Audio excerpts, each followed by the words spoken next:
आइए खबरों को विस्तार से देखते हैं। तो कांग्रेस के नेता राजा पटेरिया के बयान पर सियासी घमासान मचा हुआ है। राजा पटेरिया ने एक सभा के दौरान अपने समर्थकों से प्रधानमंत्री की हत्या के लिए तत्पर रहने के लिए कहा था। इस बयान के बाद पटेरिया के खिलाफ एफआईआर दर्ज कराई गई। हालांकि पटेरिया बयान पर सफाई दे रहे हैं और बता रहे हैं कि वो किस हत्या की भी बात कर रहे थे, लेकिन इस बयान पर सियासत जोरों पर है और बीजेपी इस पर किसी को भी छोड़ने के मूड में नहीं। संविधान यदि बचाना है तो मोदी की हत्या करने के लिए तत्पर रहो, हत्या इन द सेंस कराने का काम। प्रधानमंत्री की हत्या के लिए समर्थकों को तत्पर रहने की अपील कर रहे ये शख्स पूर्व मंत्री और कांग्रेस के दिग्गज नेता राजा पटेरिया हैं। सियासत में शब्दों की मर्यादा तो कब की खत्म हो चुकी है, लेकिन ये बयान बता रहा है कि अब नेता कानून की मर्यादा भी भूल रहे हैं। राजा पटेरिया के इस विवादित बयान का वीडियो सोशल मीडिया पर वायरल हो रहा है। वायरल वीडियो पन्ना के पवई रेस्ट हाउस का बताया जा रहा है, जहां जिला कांग्रेस कमेटी के मंडल सेक्टर अध्यक्षों की एक बैठक का आयोजन किया गया था। बैठक में राजा पटेरिया भी मुख्य अतिथि के तौर पर बुलाए गए थे। इस दौरान कार्यकर्ताओं को संबोधित करते हुए राजा पटेरिया बीजेपी को कोसने के चक्कर में विवादित बयान दे बैठे। राजा पटेरिया ने कहा कि संविधान को बचाना है तो मोदी की हत्या करने के लिए तत्पर रहो। हालांकि जब पटेरिया को अपनी गलती का एहसास हुआ तो उन्होंने शब्दों को बदलते हुए कहा कि हत्या से मतलब हराने से है। कल मंडलम सेक्टर के कार्ड वितरण में पवई के दौरान एक वीडियो जारी हुआ है, जिसमें मुझे बताया गया है कि मैं बोला कि मोदी की हत्या कर दो। मैं गांधी को मानने वाला आदमी हूं, गांधी की मानने वाला आदमी हत्या की बात नहीं कर सकता। वो वीडियो गलत तरीके से पेश किया गया है। मेरा कहने का आशय था कि राजनीतिक चुनाव क्षेत्र में उनको पराजित दिला के इस देश का संविधान बचाओ, अल्पसंख्यकों का, दलितों का और आदिवासियों की रक्षा करने के लिए, बेरोजगारी हटाने के लिए मोदी को पराजित करना आवश्यक है। मेरा उद्देश्य हत्या के को लेकर गलत तरीके से पेश किया गया। राजा पटेरिया ने भले ही हत्या शब्द के इस्तेमाल पर सफाई दी, लेकिन ये सफाई इनके काम आती नहीं दिख रही। इस बयान पर एक्शन शुरू हो गया है। पटेरिया के खिलाफ एफआईआर दर्ज किया गया है। सीएम शिवराज ने कहा कि कानून अपना काम करेगा। पीएम मोदी की हत्या की बात करना विद्वेष की पराकाष्ठा है, जिससे कांग्रेस के असली भाव प्रकट हो गए हैं। सीएम ने कहा कि ऐसी चीजों को सहन नहीं किया जाएगा। भारत जोड़ो यात्रा का ढोंग करने वालों की असलियत सामने आ रही है। माननीय मोदी जी जनता के दिलों में बसते हैं, संपूर्ण देश की श्रद्धा और आस्था के केंद्र हैं। मैदान में उनसे मुकाबला नहीं कर पाते कांग्रेस के लोग, और इसलिए कांग्रेस के एक नेता मोदी जी की हत्या की बात कर रहे हैं। यह विद्वेष की पराकाष्ठा है, यह घृणा की अति है। कांग्रेस के असली भाव प्रकट हो रहे हैं, लेकिन ऐसी चीजों को सहन नहीं किया जाएगा। एफआईआर की जा रही है और कानून अपना काम करेगा। राजा पटेरिया के इस बयान पर सियासी घमासान भी जारी है। गृह मंत्री नरोत्तम मिश्रा ने कहा है कि इस बयान से स्पष्ट है कि यह महात्मा गांधी की कांग्रेस नहीं है, इटली की कांग्रेस है, जहां मुसोलिनी की मानसिकता है। बहुत निंदनीय बयान है, घृणित बयान, संवैधानिक पद पर बैठे हुए व्यक्ति के बारे में, एक वैश्विक व्यक्ति के बारे में, तो G20 का अध्यक्ष हो, उनकी हत्या की बात अगर कोई करता है। महात्मा गांधी की कांग्रेस रही नहीं, ये फांसीवादी सोच की कांग्रेस हो गई है। ये कांग्रेस अब इटली की कांग्रेस होती जा रही है, हिटलर की सोच लेके आगे बढ़ रही है। बीजेपी के प्रदेश प्रभारी बीडी शर्मा ने भी राजा पटेरिया के इस बयान पर कड़ी आपत्ति जताई है। बीडी शर्मा ने राजा पटेरिया पर एनएसए लगाने की मांग की है। राजा पटेरिया के बयान पर ऐतराज जताते हुए केंद्रीय मंत्री प्रहलाद पटेल ने कहा है कि ये अक्षम्य अपराध है, इस पर सख्त से सख्त कार्रवाई की जानी चाहिए। इस विवादित बयान को लेकर मंत्री महेंद्र सिंह सिसोदिया ने कहा है कि मल्लिकार्जुन खड़गे को राजा पटेरिया पर कार्रवाई करनी चाहिए। पीएम मोदी को लेकर की गई टिप्पणी बर्दाश्त नहीं है। इस प्रकार की भाषा बैठक में करना यानी ये कॉन्स्पिरेसी है। मैं तो मांग करता हूं कि इनके ऊपर एनएसए लगना चाहिए। इस पूरे घटनाक्रम की गंभीरता से जांच होनी चाहिए। मध्य प्रदेश के पूर्व मंत्री राजा पटेरिया का प्रधानमंत्री के विरुद्ध बयान अक्षम्य अपराध है। अगर राजा पटेरिया अपने आप को विक्षिप्त घोषित भी कर दें तब भी वो इस अपराध से बचने नहीं चाहिए। मैं मध्य प्रदेश सरकार से निवेदन करता हूं कि तुरंत और शीघ्र सख्त कार्रवाई राजा पटेरिया के खिलाफ की जाए। संविधान को चुनौती जैसे देना जैसे अपराध राजा पटेरिया ने किया है। कि कांग्रेस पार्टी को हत्या का शब्द नहीं लगता आपत्तिजनक? राजा पटेरिया कह रहे हैं कि वो संविधान को खतरे में डाल रहे हैं, चुनाव नहीं कराना चाहते हैं वो। क्या अभी हिमाचल में चुनाव नहीं हुए? क्या गुजरात में चुनाव नहीं हुए? तो ये कांग्रेस पार्टी जिसको मालूम है कि सुपड़ा साफ हो गया पूरे देश भर में, तो ये झूठे आरोप तो लगाएंगे। राजा पटेरिया के बयान पर सियासी हंगामा जारी है। कांग्रेस बैकफुट पर है। पार्टी ने इस बयान से किनारा कर लिया है। लक्ष्मण सिंह ने बयान की निंदा की है। अपने नेताओं के बलिदान को अपनी आंखों से देखा है। वह पार्टी वैचारिक राजनीतिक हिंसा को भी एक अपराध मानती है। राजा पटेरिया जी का बयान उनका व्यक्तिगत बयान है और कांग्रेस पार्टी उस बयान से अपने को पृथक रखती है।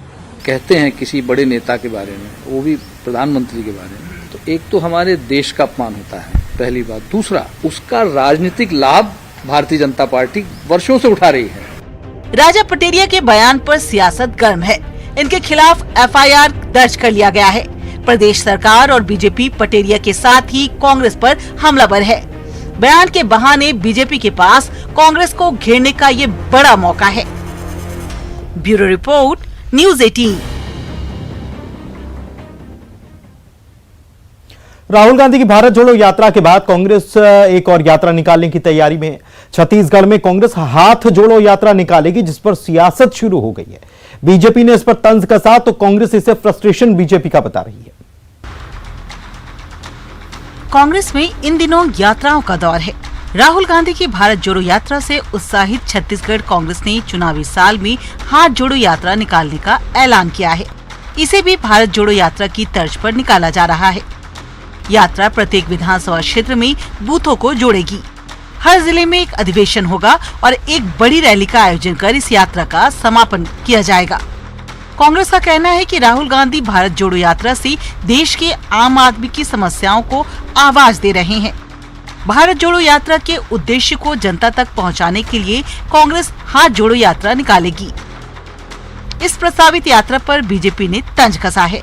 पूर्व मंत्री अजय चंद्राकर ने कहा कि कांग्रेस का हाथ पहले से ही एक परिवार से चिपका हुआ है। यदि जनता के साथ जुड़ना है तो शराबबंदी करें, कर्ज माफ करें, पेंशन की बात करें। कांग्रेसियों के हाथ तो गांधी परिवार के सामने फेविकोल से पहले से हाथ जुड़े हुए हैं उनके, और क्या हाथ जोड़ेंगे। जनता के सामने हाथ जोड़ना है, पहले शराबबंदी की घोषणा कर दें, कर्ज मुक्ति पूरी तरह करेंगे बोल दें, 2 साल का बोनस दे दें वो लोग, किसानों को पेंशन देंगे बोले थे, 60 साल को आम नागरिकों को पेंशन देंगे, उसके लिए बात कर लें। गंगा जल का कसम खाए थे कि नहीं खाए थे ये बात कर लें, समझ रहे हैं कि नहीं समझ रहे, कर्जा कितना है लिए हैं उसके लिए बात कर लें। फिर जनता के पास जाने का साहस करें। थोड़ा मनोबल जो इनका दिखता है ना उपचुनाव का, तो उपचुनाव पैरामीटर नहीं होता। उपचुनाव हर जगह सरकार के अनुकूल चलता है लगभग। एक आध 2 जगह को उदाहरण के तौर पर छोड़ दें तो असली चुनाव अब शुरू होगा। भारत जोड़ो यात्रा के बाद अब बीजेपी हाथ जोड़ो यात्रा को लेकर भी निशाना साध रही है। कांग्रेस ने इस पर पलटवार किया है। बीजेपी के इस बयान को कांग्रेस ने फ्रस्ट्रेशन बताया है और कहा है कि बीजेपी छत्तीसगढ़ में शून्य की स्थिति में है। ऐसे में कांग्रेस कोई कार्यक्रम करती है तो बीजेपी के नेता ऐसे बयान देते हैं। ये भारतीय जनता पार्टी का फ्रस्ट्रेशन है, इसीलिए भारतीय जनता पार्टी के नेता फ्रस्ट्रेशन में इस प्रकार का बयान देना। छत्तीसगढ़ में कुछ करने की स्थिति में है नहीं। भारतीय जनता पार्टी छत्तीसगढ़ में लगभग मृतप्राय और शून्य की स्थिति में है, तो हम जब कोई कार्यक्रम करते हैं तो उनके नेता इस प्रकार का बयान देते हैं। यात्रा के नाम पर छत्तीसगढ़ में सियासत आसमान पर है। भारत जोड़ो यात्रा के बाद हाथ जोड़ो यात्रा, बीजेपी इन यात्राओं पर सवाल उठा रही है तो कांग्रेस इसे बीजेपी का फ्रस्ट्रेशन बता रही है। Bureau report, news 18। Rahul Lodhi के बाद अब बीजेपी विधायक जजपाल सिंह जज्जी की कुर्सी खतरे में है। हाईकोर्ट ने जज्जी का जाति प्रमाण पत्र निरस्त कर दिया है और इनकी विधानसभा सदस्यता समाप्त करने के निर्देश दिए हैं। इससे पहले शपथ पत्र में जानकारी छुपाने पर हाईकोर्ट ने राहुल लोधी का निर्वाचन भी शून्य किया था।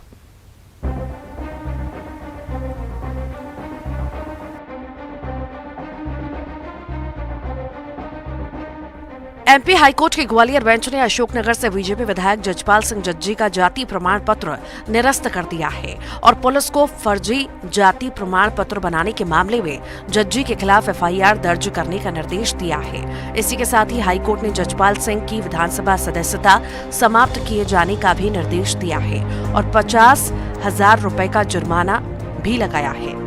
जजपाल सिंह जज्जी ने ग्वालियर अंचल की अशोकनगर विधानसभा सीट से साल 2018 में कांग्रेस के टिकट पर चुनाव लड़ा था और बीजेपी के लड्डूराम कोरी को हराया था। इलेक्शन हारने के बाद लड्डूराम ने हाईकोर्ट में जजपाल सिंह के जाति प्रमाण पत्रों के खिलाफ याचिका दायर की थी। हालांकि इसके बाद जज्जी ने साल 2020 में ज्योतिरादित्य सिंधिया के साथ कांग्रेस छोड़ दी थी और बीजेपी के टिकट पर उपचुनाव जीता था।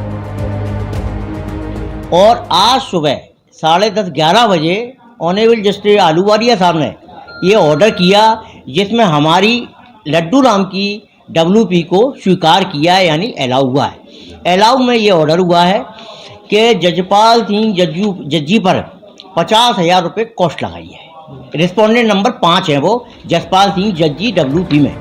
जजपाल सिंह जज्जी पंजाब के रहने वाले हैं। जज्जी ने कीर जाति का जाति प्रमाण पत्र बनवाकर अनुसूचित जाति के आरक्षण का लाभ लिया था। इस जाति को पंजाब में आरक्षण है लेकिन MP में नहीं। इसके खिलाफ हाईकोर्ट में याचिका दायर की गई थी जिस पर सुनवाई करते हुए हाईकोर्ट ने ये फैसला लिया है।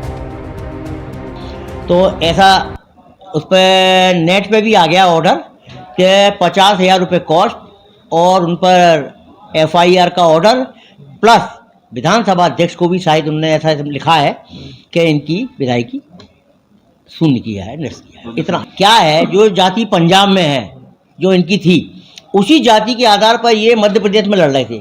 हमारा ये कहना था कि पंजाब में जो जाति है मध्य प्रदेश में वो जाति नहीं रहेगी। यही लड्डू राम जी की तरफ से हमारा कहना था। यही विवाद है हमारा। तो जाति प्रमाण पत्र हमने कोर्ट से कहा कि इनके पास जो भी चुनाव आता है वो सारी वैरायटी के जाति प्रमाण पत्र है और इनको लड़ना है। सामान्य आया सामान्य, OBC आया OBC है। कोर्ट ने ये कहा कि नहीं ये गलत है, इतने जाति प्रमाण पत्र कैसे बन गए, किसकी ओपिनियन से बन गए। जज्जी की तरह ही हाल ही में टीकमगढ़ की खरगापुर विधानसभा सीट से बीजेपी विधायक राहुल सिंह लोधी के चुनाव को भी हाईकोर्ट ने शून्य घोषित करने का आदेश दिया था। कांग्रेस की पूर्व विधायक चंदा रानी गौर ने उन पर शपथ पत्र में जानकारी छुपाने का आरोप लगाया था। इस संबंध में जबलपुर हाईकोर्ट में याचिका दायर की गई थी। राहुल सिंह लोधी पर आरोप है कि 2018 के विधानसभा चुनाव के शपथ पत्र में उन्होंने सटीक जानकारी नहीं दी थी। उन पर एक मामले में हाईकोर्ट ने जुर्माना लगाया था। शपथ पत्र में ये तथ्य छुपाया गया। राहुल सिंह लोधी ने MPR RDA के साथ किए गए कॉन्ट्रैक्ट की जानकारी नामांकन फॉर्म में छुपाई थी। इस मामले में तत्कालीन रिटर्निंग ऑफिसर का रोल भी संदिग्ध था। हाईकोर्ट ने तत्कालीन रिटर्निंग ऑफिसर को किसी भी निर्वाचन प्रक्रिया में नहीं रखने के आदेश दिए थे।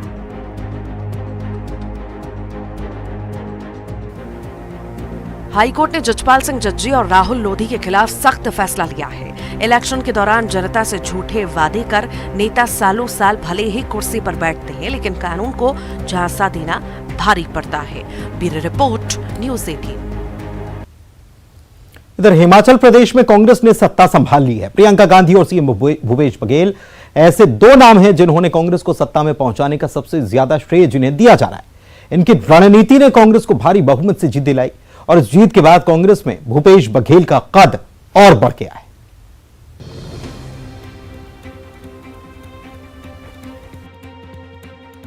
हिमाचल प्रदेश में अब कांग्रेस की सरकार है। विधानसभा की 68 सीटों में 40 सीटों पर जीत हासिल कर कांग्रेस ने यहाँ भारी बहुमत हासिल की है। हर 5 साल में सरकार बदलने का रिवाज कायम रखते हुए कांग्रेस ने बीजेपी को करारी शिकस्त दे बहुमत हासिल किया है।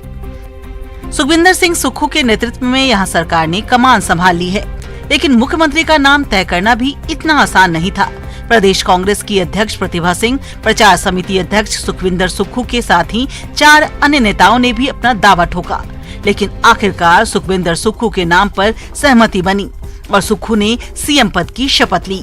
हिमाचल में इलेक्शन कैंपेन से लेकर सरकार बनने तक जो 2 नाम हमेशा सामने आए हैं वो हैं प्रियंका गांधी और भूपेश बघेल। विधानसभा चुनाव की रणनीति बनाने में इन्होंने अहम भूमिका निभाई और कांग्रेस को जीत भी दिलाई। बात जब मुख्यमंत्री का नाम तय करने की आए तो इसमें भी बतौर पर्यवेक्षक सीएम भूपेश बघेल ने बखूबी अपनी जिम्मेदारी निभाई।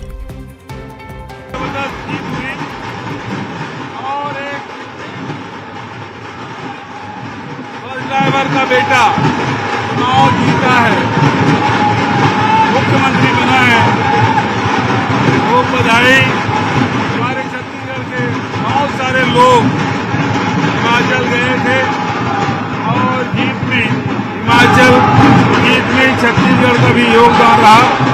यहाँ के भी साथी लगातार वहाँ गए, प्रचार प्रसार किए और छत्तीसगढ़ के उन योजनाओं को वहाँ 10 गारंटी में शामिल किया गया, उसका बड़ा प्रभाव है। हिमाचल इलेक्शन में हर तरफ सीएम भूपेश बघेल दिखाई दिए। कांग्रेस की जीत के लिए भूपेश बघेल ने जी तोड़ मेहनत की, कई रैलियों को संबोधित किया। छत्तीसगढ़ की योजनाओं को हिमाचल चुनाव में शामिल किया गया, जिसका फायदा पार्टी को मिला। पार्टी के शीर्ष नेतृत्व ने उन्हें पर्यवेक्षक बनाकर हिमाचल प्रदेश भेजा था। सीएम भूपेश बघेल ने यह भूमिका जिम्मेदारी के साथ निभाई और कांग्रेस को सफलता दिलाई। इलेक्शन में बहुमत के बाद खरीद फरोख्त की आशंका को लेकर जब विधायकों को एकजुट करने की बात उठी तो उस समय भी भूपेश बघेल ने कमान संभाली। ये अटकलें भी लगाई गई कि विधायकों को छत्तीसगढ़ शिफ्ट किया जा सकता है। हालांकि इसकी नौबत नहीं आई, लेकिन ये इलेक्शन बता रहा है कि पार्टी में भूपेश बघेल का कद और भी बढ़ गया है। हिमाचल की जनता बहुत बहुत धन्यवाद, बधाई। अब हिमाचल देवभूमि है और देवभूमि से अब कांग्रेस की शुरुआत हुई है, तो पूरे देश भर में वो संदेश जाएगा। अभी तक हम 2 राज्य में थे, अब तीसरा राज्य हिमाचल हो गया है। कर्नाटक की बारी है, वहाँ भी कांग्रेस का परचम लहराएगा, हमें पूरा विश्वास है। कांग्रेस को हिमाचल में जीत दिलाने का श्रेय प्रियंका गांधी और भूपेश बघेल को दिया जा रहा है। प्रियंका गांधी ने प्रचार अभियान की दिशा तय की थी। रैलियों में अग्निपथ, महंगाई, बेरोजगारी और पुरानी पेंशन स्कीम का मुद्दा उठाया गया। इन मुद्दों पर लोगों ने कांग्रेस पर भरोसा दिखाया और सत्ता में वापसी कराई। Bureau report, news 18। इधर इंदौर में पुलिस ने फिल्मी स्टाइल में रैगिंग का मामला सुलझा दिया। लेडी कांस्टेबल स्टूडेंट बनकर कॉलेज पहुंची और आरोपियों का पता लगाया। देखिए जरा।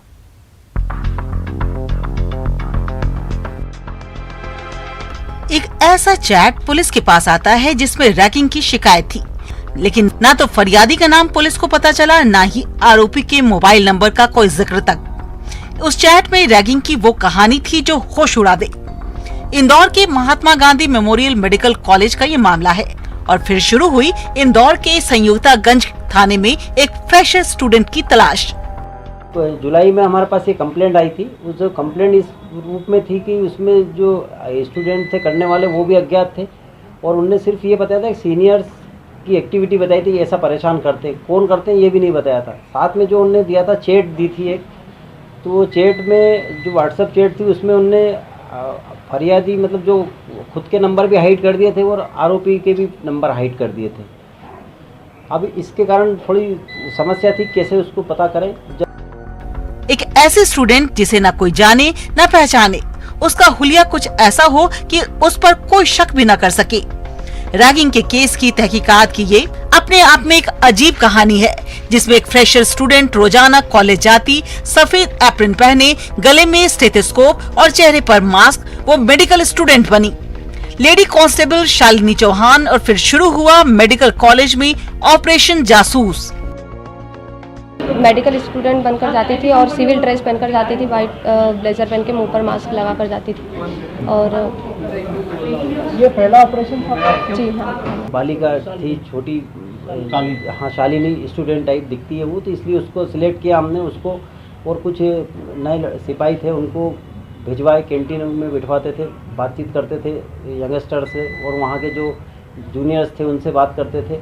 और उनसे जब नॉर्मल बातचीत में ये पता चल जाता था कि यहाँ ये लोग हैं, ऐसे चिन्हित कर लेते थे। फिर उन लोगों को उससे काउंसिल करके हम लोग पूछताछ करते थे तो जिससे काफ़ी जानकारी मिली कि कौन लोग प्रताड़ित करता है और कौन लोग रैगिंग करता है। हमने प्रबंधन से सब लगभग 750 स्टूडेंट्स पूरे जो फर्स्ट ईयर से लेकर लास्ट ईयर तक के रहते हैं, सब तरह की जानकारी ली, उनके मोबाइल नंबर लिए, टेक्निकल जानकारी लेने के प्रयास किया।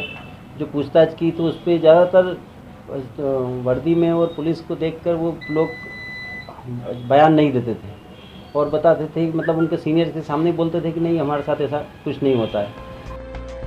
ये कोई फिल्मी कहानी नहीं है, बल्कि रियल लाइफ में रैगिंग की केस की तफ्तीश पुलिस या पड़ताल है, जिसमें पुलिस वाले के पास आरोपियों के खिलाफ कोई सबूत नहीं थे। मेडिकल स्टूडेंट बनी लेडी कांस्टेबल शालिनी के लिए जोखिम बड़ा था, खतरा भी, लेकिन बेखौफ नीडर शालिनी अपने सीनियर्स के साथ मोर्चे पर डटी रही। गुनहगारों का सच जानने के लिए किसी स्टूडेंट को कभी शक भी नहीं हुआ, जिससे वो बात कर रहे हैं, अपना दर्द बता रहे हैं, वो उनकी साथी नहीं बल्कि असल में पुलिस वाली है। मैं न्यू फ्रेशर्स बनकर गई थी, वहाँ पर लोगों से फ्रेंडशिप की, धीरे धीरे करके रैगिंग के मामले में बात करना धीरे धीरे मैंने अपनी तरफ से शुरू किया, तो उन लोगों के मुंह से भी अपनी अपनी बातें निकलना शुरू हुई। शालिनी ने मेडिकल स्टूडेंट बन कॉलेज में एंट्री ली। पहले स्टूडेंट से दोस्ती की, कभी कैंटीन में बैठना, कभी स्टूडेंट के बीच रहकर रैगिंग करने वालों की खबर लेना, और फिर रैगिंग का वो सच सामने आया जिसमें 11 स्टूडेंट को नोटिस जारी किया गया है। और हमारे जो सीनियर्स थे उन्होंने कुछ लोगों को चिन्हित किया था, उन पर निगरानी रखनी शुरू की, और जिस हिसाब से फिर उन पर निगरानी रखनी शुरू की तो पता किया कि ये लोग रैगिंग करते हैं। उस हिसाब से फिर मैंने अपनी सारी इन्फॉर्मेशन सीनियर्स को आकर 11 लोगों को कुल अभी तक चिन्हित किया है और 11 लोगों के खिलाफ 41 का नोटिस देकर चालानी कार्रवाई की जा रही है। कोई किस्सा कहानी नहीं, ना ही कोई फिल्मी प्लॉट। तहकीकात की अपने आप में ये अलग टेक्निक, रैगिंग के मर्ज पर पुलिस का अलग अंदाज में इलाज। इंदौर से विकास सिंह चौहान के साथ bureau report, news 18, Madhya Pradesh, Chhattisgarh. और आइए अब देखते हैं गाड़ी चलाने वालों के लिए एक बड़ी खबर। इस समय की बड़ी खबर, वेल्वोलिन लेकर आया है ऑल क्लाइमेट एडवांस और all climate premium full synthetic engine oil, जो कि सुटेबल है हर कार के लिए और दे बेहतरीन ड्राइविंग एक्सपीरियंस। तो आइए लोगों से पूछते हैं उनकी राय। Valvoline all climate full synthetic engine oil डालने से मेरे कस्टमर की कार ठंड में हाथ सेल्फ स्टार्ट हो जाती है और बैटरी की लाइफ भी बढ़ जाती है। वेल्वोलिन और climate premium engine oil perfect car से लेकर पावरफुल एक्सयूवी सभी गाड़ियों के लिए परफेक्ट है। बुलेटिन में इतना ही, दीजिए इजाजत, नमस्कार।